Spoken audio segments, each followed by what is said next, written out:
Hello YouTube, this is a quick review of the Samsung 32-inch Series 540, also known as model number LU32C540. I decided to do a review because within the past month I recently went TV shopping and ran into this nice little set and took a quick look at it over, decided to take a risk and spend a month with it because Costco gives you this awesome 90-day return policy for any reason. So I decided to go ahead and take a chance on it. And I've been pretty happy with this TV, especially as me personally being a video gamer, but you may want to use it as a Blu-ray player, TV, or just especially anybody just looking for a regular TV out there. I would highly recommend this one, but I'm going to go through and show you some of the perks and functions and whatnot. And first we're going to get to the back panel, so I'm going to turn the TV around, so I'm going to stop this for a sec. Okay, so here we are with the back panel of the TV.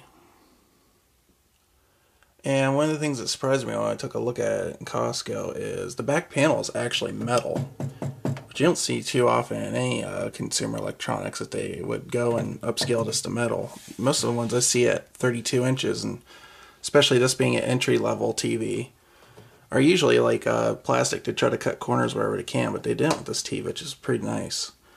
To kind of back that up, you can kind of see it peeking out right here a little bit, but the back's covered with like a matte, well, not matte, but like a powder coat, but pretty nice.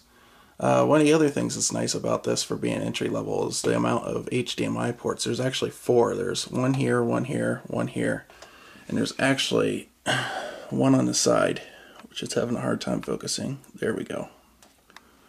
The amount of other connections you get is pretty good too. There's actually 2 components, and the first component here, which let me zoom in on that. See, it has a yellow ring around it. This will double as a composite 1 if you want to use your old composite cables, but I'm guessing if you're picking up an HD TV, you're kind of going away from that. One of the other things that you need to know is there's a computer D sub if you want to hook up your PC to it. If your computer doesn't have a D sub hookup, you're going to have to use your HDMI, which will be a DVI port. And I'm sorry I don't have a picture of what that looks like, but they make what's called a DVI to HDMI cable. And this is the only port that you can hook it up to. You hook it up to any other of the ports, it won't recognize it. And then here's your PC DVI audio in, or even if you're hooking up a regular PC hookup, then you're still going to pump your computer's audio through here. You're going to need a, mini jack cable like headphones use, and it's going to need to be male on both ends. Then the other thing here is this EX link, which I never actually knew what that did, so if anybody knows, please let me in on it. Then you have your audio outs for the TV. Over here there's a audio out which is mini jack, which kind of sucks because you would normally want it to be RCA, and I've checked, but none of these RCAs, audio RCAs, will double as like a output. The other cool thing though is you have a digital audio out. Now what's cool about this is if you're receiving any channels in Dolby Digital and you have a receiver at home and you plug it up through this, you will get 5.1 audio out.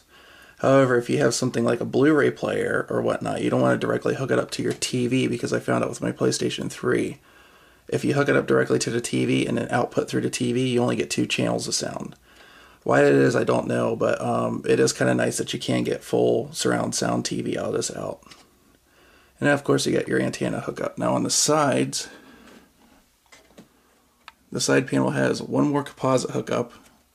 I suppose that's there if you want to hook up a camera or something fairly quick. There's also a USB hookup, and this TV uses a function called Media Play, which allows you to look at your digital cameras or camcorders. You can actually plug in whole hard drives into this thing, and you can listen like MP3s or anything else through Media Play. And then there, of course, there's the HDMI 4, and it looks like there was supposed to be something else, but they left it out. Alright, so we'll get back to the front of the TV. So one of the things I like about this TV is you can see from the front bezel, it's pretty clean. It's got a nice style to it. It's piano black.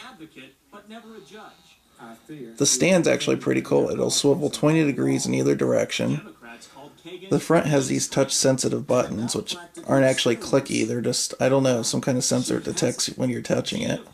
The bad thing is you can see it's really hard to see the ink, so it's hard to make out what the heck you're looking at in real life, as let alone this video. The TV is Energy Star Compliant 4.0, and it has some extra options which you can do. There's a few called Eco Solutions. One will just allow you to manually darken the TV to certain settings to set it, or actually turn the screen off so you just have sound coming out. But the one I use all the time is called Eco Sensor, and there's a light sensor built into the bezel. And depending on the light in the ambient room, whether you have the lights off or sunlight coming through, it'll change the brightness for optimum viewing. And in turn, that means you're not full brightness